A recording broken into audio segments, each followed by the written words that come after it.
India বনাম England series চতুর্থ test ম্যাচের আজকে 2 দিনের খেলা।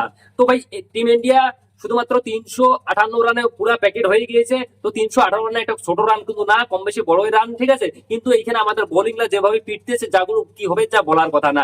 খাস করে ঋষভ পানের গুলো তারিফ করতে হবে, তখন ঋষভ পান এত সুন্দর, মানে কালকে আমরা কম বেশি সবাই দেখেছিলাম যে ঋষভ পান কি অবস্থা হয়েছিল, পায়ের মধ্যে চোট পেয়ে গেছিল, সে অলরেডি মানে বাইরে দেখার কথা ছিল, তবুও কিন্তু মাঠে এসে টিমের সব থেকে যখন খারাপ অবস্থা তাও একটা 50 রান পূরণ করে ঋষভ পান। তারিফ করতে হবে এই ঋষভ পানের। এখন এই অবস্থা হয়তো অন্য কোনো প্লেয়ার হলে খেলতে হয় না, অন্য কোনো খেলোয়াড় হলে, কিন্তু ঋষভ পান খেলেছে, তারই তো করতে হবে।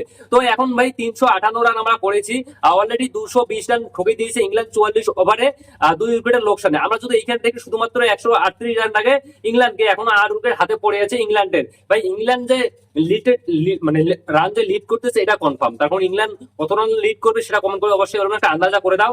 তো ভাই আমরা যদি ব্যাটিং অর্ডার দেখি, তো ব্যাটিং অর্ডারের কথা কি বলবো, বলো, বলার কিছু নেই।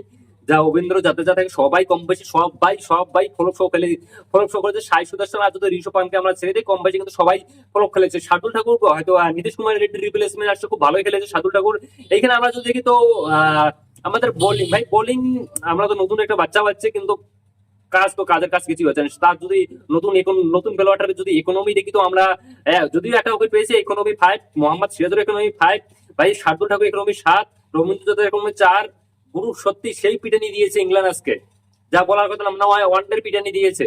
কিন্তু এখানে যদি দেখো ইংল্যান্ড তো লিস্টে থাকতে চলেছে এটা কনফার্ম, তার কারণ যেহেতু মাত্র 138 রান লাগে, ইংল্যান্ডের হাতে এখন 8 উইকেট পড়ে আছে। তো শেষ ম্যাচ দেখা যাক যে ইংল্যান্ড কত রান আমাদেরকে লিড করে, আমাদের থেকে বেশি করে। তো দেখা যাক কি হয়।